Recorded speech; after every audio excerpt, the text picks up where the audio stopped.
The carbonated soft drink industry has been so profitable by intertwining beverage consumption as a representation of personal lifestyle. Coca-Cola began its early marketing by entangling their product with the American culture. And then Pepsi came along and piggybacked on Coke's integration of Coca-Cola as an American lifestyle staple by increasing their bottle size from 6.5 ounces to 12 ounces and creating the jingle twice as much for a nickel two during the Great Depression.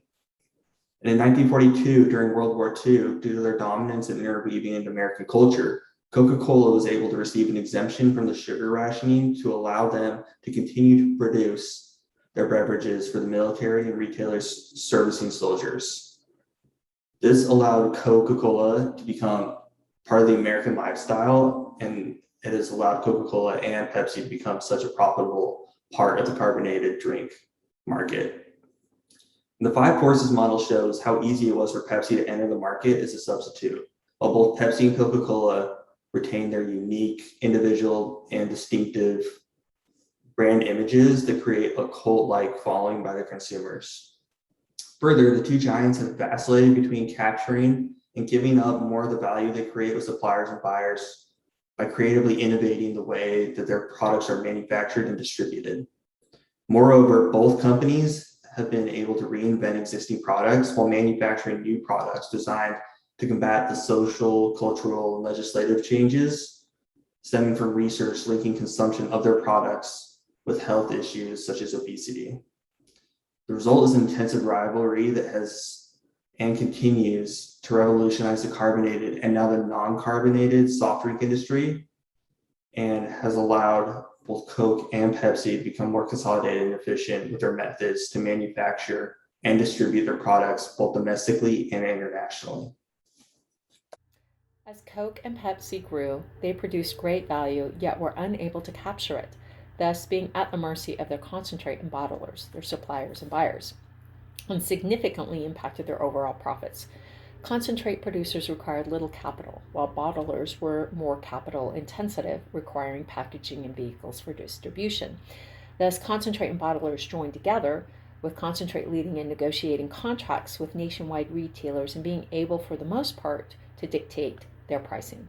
Over time, the rivalry between Coke and Pepsi eliminated and weakened the smaller concentrate bottlers, forcing many of them out of the industry while infusing profits in the pockets of these battling brands. Through innovative thinking and strategic positioning, Coke led the way, with Pepsi following.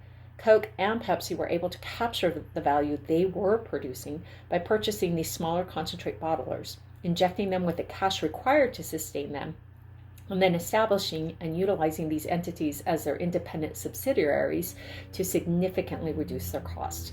In addition to entering the industry, Coke and Pepsi introduced metal cans as a substitute packaging material, fanning the flames of the rivalry within the concentrate bottlers industry. Further, this allowed Coke and Pepsi more leverage in dictating and negotiating the pricing with these entities and to capture the value they were originally producing. This also forced their suppliers and buyers, concentrate and bottlers, to realize how easily things shift and change, how easy it was for Coke and Pepsi to enter the industry, create substitutes, and force the larger concentrate and bottlers to reevaluate and reinvent how they produced and captured value within their specific industry. Let's delve deep into how the competition between Coke and Pepsi affected the industry's profits. Thinking about this critically, you can really go either direction here.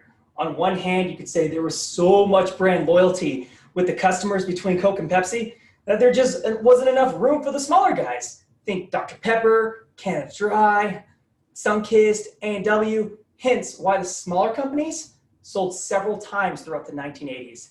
But on the other hand, the hand which I tend to agree with, is the competition between Coke and Pepsi have kept the industry's consumption and profits increasing as a whole.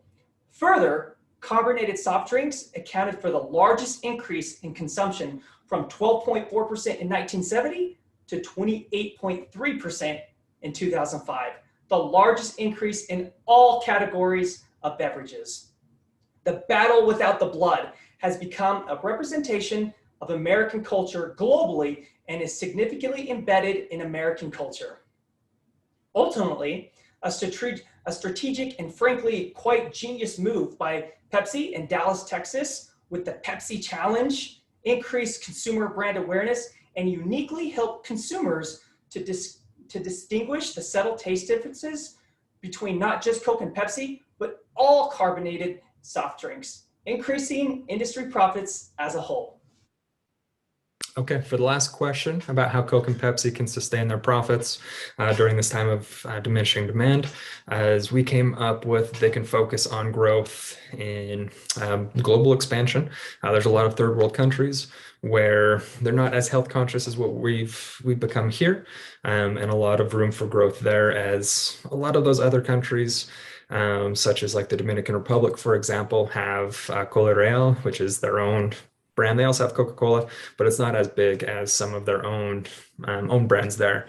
So there's definitely room for growth and expansion there that can kind of make up for the diminishing demand here. And then they can also start to expand more into the sports drinks and the healthy drinks, as they somewhat have been doing, but continue to do so to appeal to the more health conscious generations that are starting to be more in demand for that segment. So with those two, they can definitely help to increase those profits while the demand here is diminishing for their core product.